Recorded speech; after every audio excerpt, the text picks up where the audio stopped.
오늘 룻기의 말씀을 읽었습니다. 룻기는 4장으로 되어 있는 짧은 책입니다. 그 책의 이름은 모압 여자 룻의 이름을 따른 것입니다. 읽어보면 한 여인 룻의 인생 이야기가 담겨 있는 것처럼 생각됩니다. 그러나 룻기는 한 여인의 이야기로 끝나는 것이 아니라 한 가정의 이야기로 확대되고, 그리고 맨 끝에 보면 이새는 다윗을 낳으니라 라고 되어 있는데, 이 다윗이 도탄에 빠진 이스라엘을 건지는 왕이 되니까 결국 룻기 이야기는 한 민족, 한 나라 전체 이야기로 확장되어 나가는 것을 보게 됩니다. 또 룻기는 다른 말로 바꿔서 말한다면 하나님의 은혜의 이야기라고 할 수도 있겠습니다.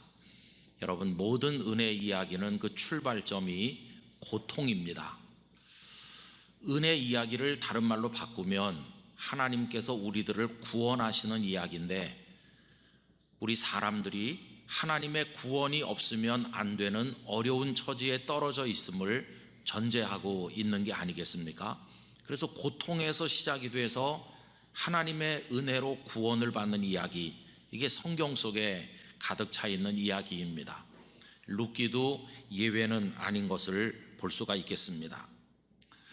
여러분, 어떤 상황이 주어졌을 때 그 상황 속에서 어떤 사람이 판단하고 결정하는 것, 그리고 그것을 실행에 옮기는 과정 속에서 사람들은 어리석음을 드러내기도 하고 실수하고 죄를 짓기도 하고, 그 결과로 인해서 감당하기 힘든 고통이 찾아오기도 합니다. 엘리멜렉이라고 하는 사람은 베들레헴에 살던 사람으로서 아내와 2 아들과 함께 살고 있었는데 베들레헴에 큰 흉년이 오게 되었습니다. 그러자 그 가족은 이방 사람들의 땅인 모압이라는 나라로 이민을 떠나게 되었습니다. 그러나 그들의 이 결정과 행동은 위험하기 짝이 없는 것이었습니다. 왜 그러냐 하면 이 베들레헴은 이스라엘이 가나안 땅에 들어간 이후에 하나님께서 허락해 주신 그들의 삶의 터전이요 기업이었습니다. 베들레헴을 떠난다는 것은 자칫 하나님을 떠날 수도 있는 위험한 일이었습니다. 여러분, 참 마음 아픈 일이지만 오늘날도 이런저런 이유 때문에 교회를 떠나고 교회 예배에 참석하지 않는 이들이 많이 있지 않습니까? 그분들은 하나같이 말합니다. 교회를 떠나도 하나님을 떠나는 것은 아니라고, 교회를 떠나도 믿음을 지킬 수 있다고 이야기를 하지만 실제로 교회를 떠나는 그 순간 하나님마저 떠나게 되는 경우를 우리가 주변에서 얼마나 많이 보고 있습니까? 성도 여러분, 비록 흉년이 왔어도 베들레헴이 끝까지 지키며 살아야 될 하나님 주신 기업이었던 것처럼, 현실의 교회 속에 많은 문제가 있다고 할지라도 이 교회는 하나님께서 우리들에게 주신 은총의 축복의 땅이요 끝까지 지켜야 될 터전인 줄로 믿습니다. 어렵고 힘든 문제들이 있다고 할지라도 주님의 몸된 교회를 사랑하시기를 바라고, 여러분들에게 주신 그 자리를 끝까지 지키며 하나님의 은혜를 구하시기를 부탁을 드립니다. 그런데 이 가족들이 모압으로 이주한 결과가 어떠했나요? 참 말할 수 없는 고통이 찾아왔습니다. 얼마 후에 엘리멜렉이 세상을 떠나고 나오미는 2 아들을 모압의 여인들과 결혼하게 합니다. 여러분, 이들이 거기서 모압 여자와 결혼했다는 것은 마음이 벌써 하나님으로부터 많이 떠났음을 보여주는 것입니다. 그들이 하나님을 잊지 않았다면, 그리고 조만간 베들레헴으로 돌아갈 생각을 했다면 결혼을 뒤로 좀 미루고 베들레헴에 돌아와서 이스라엘 처녀들과 결혼을 할 텐데, 모압 여자들과 모압 땅에서 결혼했다는 것은 베들레헴으로 돌아올 생각이 아예 없어졌다고 하는 것을 보여주는 게 아니겠습니까? 결혼을 하면 손주들이 태어나고 다복한 삶을 살 것으로 기대를 했겠지만 결과는 정반대였습니다. 말론과 기론이라는 2 아들마저 후사를 남기지 않고 세상을 떠나니 나오미에게는 젊디 젊은 2 며느리만 남게 됐습니다. 그때서야 나오미는 고향을 생각하게 됩니다. 들려오는 소식을 들으니 베들레헴에는 곡식이 풍족하다고 하는데 이제 여기서 살기가 어려우니 다시 돌아가야 되겠다 생각을 하였습니다. 여러분, 우리 사람들은 얼만큼 많이 잃어버려야 정신을 차리는 것일까요? 어느 정도 바닥에 내려가야 생각을 바꾸는 것일까요? 참 안타까운 것은 다 잃어버리고 난 다음에서야 나오미는 베들레헴에 곡식이 있다는 걸 생각하며 돌아갈 마음을 가지게 되었습니다. 이 이야기는 마치 누가복음 15장에 나오는 예수님의 비유 속에서 작은 아들이 아버지의 재산을 미리 받아서 먼 나라에 가서 다 탕진하고 이제는 흉년을 만나서 돼지 우리에 살면서 돼지와 함께 쥐업 열매를 다투는 신세가 되어서야 우리 아버지 집에는 양식이 풍족한 품꾼이 얼마나 많은가 생각하며 아버지 집으로 돌아가는 이야기와 너무나도 흡사하지 않습니까? 나오미는 그 처지가 되어서야 고향 베들레헴으로 돌아올 생각을 한 것입니다. 그 와중에 큰며느리 오르바는 친정으로 돌아갔고 끝까지 어머니를 따르기를 고집하는 작은 며느리 룻만 데리고 두 사람이 베들레헴에 도착을 하게 되었습니다. 여러분, 여기까지가 어떤 상황, 그 상황 속에서 우리 인생들이 실수하는 판단착오, 그리고 그걸 밀어붙이는 고집스러운 행동, 그 과정에서 저질러지는 많은 잘못들, 그 결과로 인해서 돌아온 엄청난 고통, 이 비극적인 이야기가 룻기의 일막이라고 하겠습니다. 여러분, 이제 오늘 우리가 2장 말씀을 읽었는데 2장부터 4장까지는 그렇게 고통에 빠져서 하나님의 구원의 은혜가 아니면 살 수 없게 된 그들에게 하나님께서 어떻게 은혜를 베푸시는가 하는 것을 보여주는 제2막이라고 말할 수가 있겠습니다. 여러분, 하나님께서는 그들에게 어떻게 은혜를 베푸시며 그들을 고통 중에서 건져내신 것일까요? 이 하나님의 은혜 이야기를 한마디로 이야기하면 오늘 설교 제목 그대로입니다. 우연에서 마침으로 나아가도록 인도하시는 것이 하나님의 은혜 이야기입니다. 우연이라고 하는 것은 어떤 흘러가는 상황 속에 떠밀려가는 우리의 삶을 말하는 것이고, 마침이라고 하는 것은 그 삶 속에 뚫고 들어와 역사하시는 하나님의 손길을 이야기하는 것입니다. 이 어머니와 며느리가 베들레헴에 도착했을 때는 마침 보리 추수를 한창 시작하던 그때입니다. 이 두 사람은 가난했기 때문에 먹거리를 해결하는 방법이 없었고, 결국 며느리 룻은 들판에 나가서 일꾼들 틈에서 떨어진 익삭을 하나씩 주워 자루에 담아 모음으로써 어머니와 자신의 먹거리를 해결하게 되었습니다. 허름한 옷을 걸치고 밭으로 나가는 며느리의 뒷모습을 보면서 나오미의 억장이 무너졌을 것입니다. 내 남편, 내 아들들이 살아있었다면 이런 일은 없었을 텐데 우리 가정이 왜 이렇게 됐을까? 여러분, 그때 며느리 룻의 관심은 어디 있었을까요? 그녀의 관심은 단 하나였을 것입니다. 어떻게 곡식 한 알이라도 더 많이 주어 자루를 채움으로써 어머니와 내가 굶어 죽지 않고 살아남을 수 있을까? 한 알이라도 더 많이 주어 담는 것, 그게 룻의 최대 관심이었을 것입니다. 여러분, 처절한 그녀의 관심은 오늘 우리들의 모습하고 너무 비슷합니다. 우리들도 새벽부터 밤까지 쫓아다니면서 조금 더 노력하고 조금이라도 더 손에 쥐고 조금이라도 우리 인생의 자루를 채워서 조금 더 큰 성공을 거둬보려고 애를 쓰는데 그 모습과 너무나 흡사하지 않습니까? 내가 좀 더 자지 않고 좀 더 수고하고 좀 더 노력하고 좀 더 애를 써서 뭔가를 해보겠다고 하는 이 정말 애타는 모습의 그 수고는 바깥에서부터 다가오는 은혜를 기다리는 것이 아니라 자신의 노력으로 진액을 짜내는 수고를 통해 뭔가를 얻으려고 하는 율법적인 수고라고 말할 수 있겠습니다. 그런데 여러분, 하나님의 은혜는 어떤 것입니까? 은혜는 곡식 한 알이라도 더 주워 담으면 내 인생이 행복해질 거라는 생각을 하는 것이 아니라 전혀 생각하지 못했던 하나님만이 준비하시고 우리에게 베푸시는 예상 밖의 뜻밖의 사건을 마주 대하는 것, 이게 바로 하나님의 은혜인 것입니다. 룻기 2장부터 4장까지는 하나님께서 룻과 나오미를 위해 준비해 놓으신 전혀 생각하지 못했던 예상 밖의 사건들이 가득 채워져 있는 것을 볼 수 있는데, 다른 게 아니라 우리 인생 속에 흐르는 우연을 하나님께서 마침으로 바꾸시고 깨닫게 하시는 과정 속에 나타나는 것을 볼 수 있습니다. 그렇게 밭에 나가 이삭을 줍던 룻이 어느 날 사람들과 더불어 도착한 밭은 보아스의 소유인 밭이었습니다. 그건 정말 우연한 것이었습니다. 여러분, 오늘 본문 3절 다 같이 읽어보겠습니다. 룻이 가서 베는 자를 따라 밭에서 이삭을 줍는데 우연히 엘리멜렉의 친족 보아스에게 속한 밭에 이르렀더라 라고 되어 있죠. 여기 우연이라고 번역된 미크레라고 하는 히브리어 단어는 어떤 돌발적인 상황이 발생하는 것을 뜻하는 것입니다. 미리 예상한 게 아닙니다. 어떻게 가다 보니까 전혀 생각지 못했던 밭에 도착했는데 거기가 보아스의 밭이었다는 겁니다.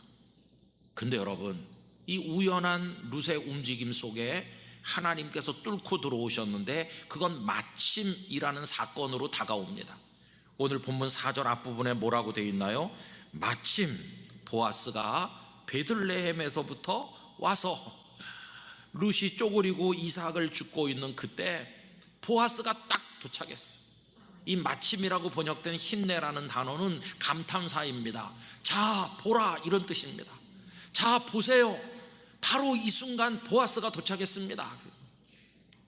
보아스가 조금만 늦게 왔더라도, 여러 군데 있는 밭 중에 그 밭을 스쳐 지나갔을지라도, 그 밭에 그때 딱 도착하지 않았더라면 이 두 사람은 만날 수 없었을 텐데, 누가 미리 가서 보아스에게 그 룻이라는 여인이 지금 막 도착했는데 지금 출발해서 오시면 만날 수 있습니다, 누가 알려준 것처럼 딱 맞게 도착하지 않았습니까? 여러분, 그때 보아스의 마음에 밭에 나가보고 싶다는 감동이 들게 하시고 여러 밭 중에서 그 밭에 오게 하시고 딱 맞춰서 도착하게 하신 분이 누구실까요? 다름 아닌 하나님이십니다. 사람은 인식하지 못하지만 하나님께서는 그를 그 밭에 때맞춰 도착하게 하심으로 룻을 만나게 하신 것이었습니다. 그래서 이 힘내라고 하는 단어를 우리말 성경들을 찾아보면 때마침이라고 번역하기도 하고 그때 마침 이렇게 번역하기도 했습니다. 여러분, 절묘하게 만나지 않았습니까? 이게 바로 우연 속에 드러나는 하나님의 마침이고 하나님의 손길인 것을 깨닫게 되는 것입니다. 옛날에 버스 안내양이 있던 시절 이야기죠. 대학 1학년에 들어간 한 남자 학생이 버스를 기다리는데 사람이 너무 많아요. 타고 싶지 않다. 다음 버스 기다렸어요. 다음 버스도 왔는데 여전히 사람이 많았어요. 그러나 시간이 늦어서 지각할까봐 안 탈 수가 없어서 탔어요. 타고는 이렇게 자리를 잡고 고개를 드는 순간 이게 웬일입니까? 저만치에 대학 입학해서 과행사에 갔을 때 첫눈에 홀딱 반했던 선배 누나가 거기 타고 있는 거 아니겠어요? 그런데 이 누나는 이 청년의 타는 속가슴을 아는지 모르는지 환하게 미소 지으면서 손까지 흔들어 줬습니다. 가슴이 쿵쿵 뛰기 시작했습니다. 막 얼굴이 빨개지고, 그리고 내려서 학교까지 둘이 걸어가는데 제정신이 아니었습니다. 그런데 이 누나가 알긴 아는지 등을 턱 치고 막 어깨 동무를 하면서 하는 말이, 여름방학에 너 뭐하니? 뭐 안 하는데요? 그럼 누나랑 같이 며칠 어디 갈래? 완전히 뒤집어졌습니다. 누나랑 어디 가기로 했습니다. 그래서 간 데는 기독교 동아리 여름 수련회였습니다. 한 번도 교회 간 적 없어요. 그런데 누나가 좋아서 따라가 보니까 여행이 아니라 기독교 동아리 여름 수련회 하는 데 갔어요. 저 맨 뒷자리에 앉아 있었습니다. 그런데 3일째 집회가 끝나는 날 그는 맨 앞자리에 나와 앉아 있었고 눈물이 비오듯 흐르게 됐습니다. 그는 그 수련회 때 주님을 만난 것이었어요. 주님이 그 자매를 통해 끌어내신 것이었어요. 그리고 변화되어 그 여인을 향한 마음이 한쪽에 있다면 한쪽에는 예수님을 사랑하는 마음이 채워지게 됐습니다. 어떻게 됐을까요? 잘 됐대요. 잘 돼.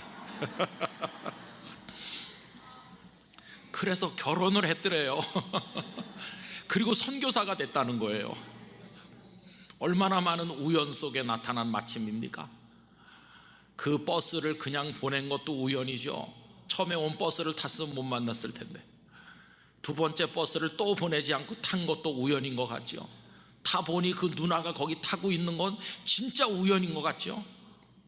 그러나 여러분, 우리가 볼 땐 우연인 것처럼 보이는 속에 하나님의 뜻이 들어있는 것이고 하나님의 손길이, 은혜가 담겨 있는 것입니다. 여기 지금 보아스와 룻이 만나서 그래서 결혼하게 되기까지 하나님께서는 우연처럼 보이는 그 사건 속에 나타나셔서 다 준비하신 것을 보게 됩니다. 여러분, 보아스와 룻이 결혼하는 건 쉬운 일이 아닙니다. 예를 들어서 그 시어머니 나오미가 며느리 시집 보내는 걸 반대했다면, 또 아무리 시집을 가라 그래도 며느리가 저는 시집 가지 않겠어요 이렇게 버텼다면, 그리고 보아스가 룻을 보았을 때 그냥 이방의 여인이라고 무시하고 깔보았더라면, 그리고 보아스보다 촌수가 더 가까운 친척이 있었는데 그 친척이 룻과 결혼하겠다고 나섰더라면, 그리고 베들레헴 사람들이 두 사람의 결혼을 끝까지 격렬하게 반대했더라면 이 결혼은 성사될 수 없었을 것입니다. 그런데 하나님께서는 다 준비해 놓으셨어요. 오히려 시어머니 나오미가 나서서 며느리 재혼하는 일을 주선하게 되었고, 며느리는 어머니 말씀에 순종하여 마음을 열고 재혼을 결심하게 되었고, 보아스가 그 여인을 보는 순간 사랑하는 마음이 생겨서 이방 여자라고 깔보지 않고 귀하게 생각했고, 그리고 더 가까운 친척은 웬일인지 룻과 결혼하지 않겠다고 거절했고, 그리고 베들레헴 성문의 장로들과 주민들에게 말했을 때 그들은 너무나 기뻐하면서 이 두 사람의 결혼을 축복을 해준 게 아니겠습니까? 이게 다 하나님께서 하신 것입니다.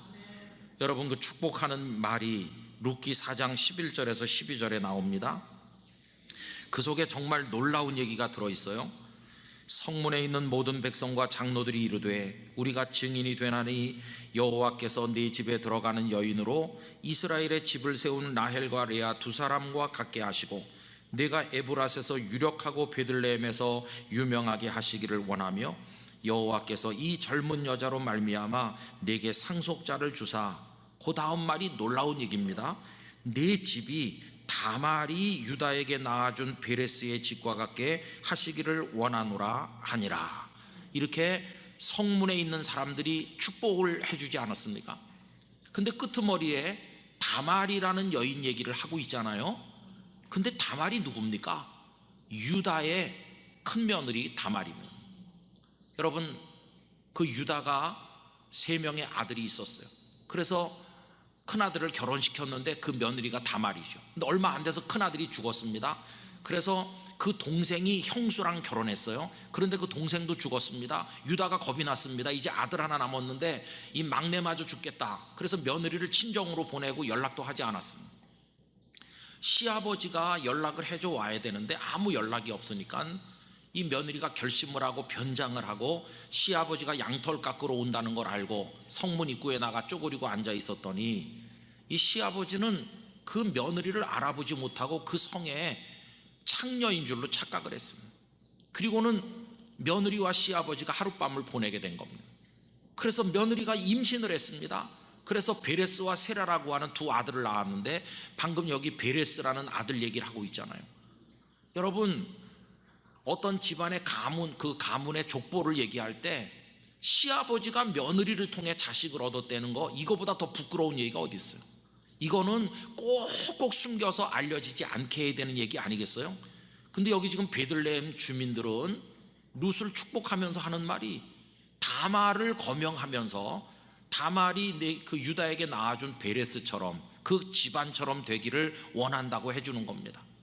이거 뭘 말해줍니까? 베들레헴 주민들은 자기들의 조상인 유다가 며느리를 통해 아이를 낳은 걸 수치스럽게 생각하지 않고 있다는 증거죠.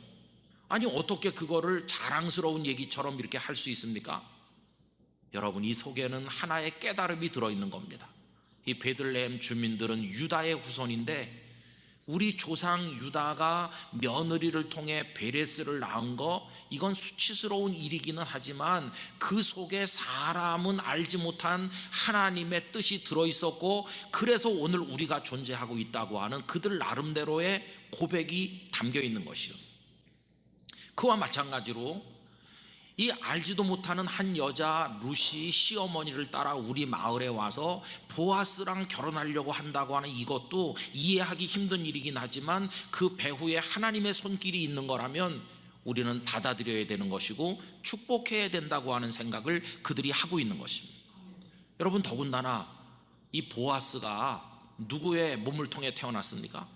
보아스의 어머니는 그 유명한 여리고성의 기생이었던 라합 아니에요, 라합. 그러니까 이걸 다 알고 있는 그들로서는 룻이라는 모압 여자가 보아스랑 결혼해서 자기들의 집안이 되는 거에 대해서 거부감을 가지는 게 아니라 그 속에 사람은 생각할 수 없는 하나님의 섭리가 들어있을 거라고 지금 고백을 하면서 축복의 말을 해주게 되었던 것입니다.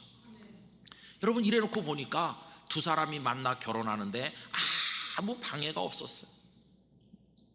시아버지 돌아가신 집안에 시집을 왔고, 남편도 잃었고, 동서는 돌아갔고, 시어머니 모시고 돌아와 너무도 가난하게 곡식 이삭 주워가면서 살아왔는데, 그랬던 이 룻에게 하나님께서는 예상 밖의 선물과 은혜를 준비하셔서 그녀를 보아스와 살도록 해주신 것을 볼 수 있지 않습니까? 여러분, 이게 하나님의 은혜인 것입니다. 우연 속에 나타난 하나님의 손길이요, 범죄하고 실수하여 고통을 자초하는 어리석은 인생들에게 베푸시는 하나님의 손길인 것을 깨닫게 되는 것입니다. 그날 아침에도 그녀는 허름한 옷에 낡은 자루를 하나 들고 오늘도 조금이라도 더 많이 주워 담기를 바라는 마음으로 밭에 나갔을 것입니다. 그녀는 열심히 이삭을 주워 담았겠죠. 그러나 하나님께서는 그녀에게 이삭이 아니라 그녀의 인생의 자루에 평생을 함께할 축복된 보아스를 주워 담을 수 있도록 은혜를 허락해 주신 것을 볼 수가 있는 것입니다. 그리고 룻이 나중에 오벳을 낳았고, 오벳은 이새를 낳았고, 이새는 다윗을 낳으니라. 그리고 그 이새가 낳은 다윗이 이스라엘을 구원하는 왕이 되니 이 얼마나 놀라운 선물을 하나님께서 주신 것입니까? 저는 이 말씀을 오늘 어버이 주일이자 가족 주일에 나누기 위해서 준비하면서 우리 영락교회 속에 흐르고 있는, 영락교회 성도들의 가정에 흐르고 있는 이야기들을 생각을 해보았습니다. 한경직 목사님을 통해서 이곳에 배단위 전도교회를 세우게 하신 하나님, 우연이었을까요? 또 6.25 전쟁을 만나서 다 고향 땅 잃어버리고 이 땅에 피난 내려오셔서 정처 없이 떠돌던 여러분들의 인생 이야기가 그저 다 우연일까요? 그러다가 여기 모여서 함께 위로받으면서 영락교회를 섬겨 오늘에까지 이르시고, 이 안에서 만나 결혼하기도 하고 후손이 번성해서 오늘에까지 이른 우리 영락교회 성도들의 가정의 이야기, 한 분 한 분의 인생의 이야기가 다 우연일까요? 여러분, 아닙니다. 어쩌다 보니 영락교회 다니게 됐어.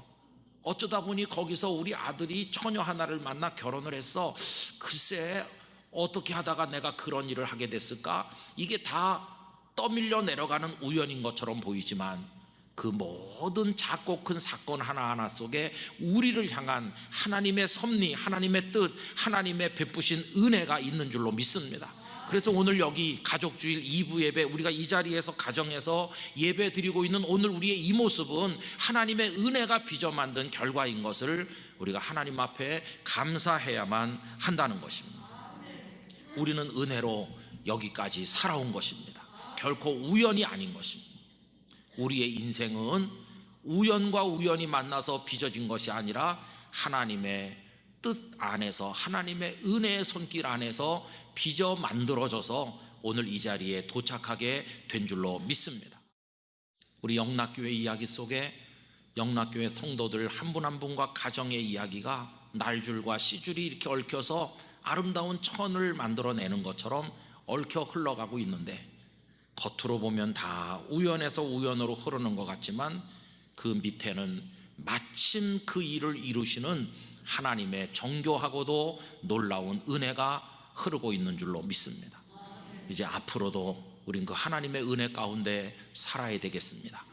그 은혜만 바라보고 우리 인생을 살고 우리 가정을 세워나가고 우리 영락교회와 그 삶이 이어져 대한민국을 세우고 세상 속에 하나님의 영광을 선포하는 데까지 이르게 되기를 간절히 소원합니다.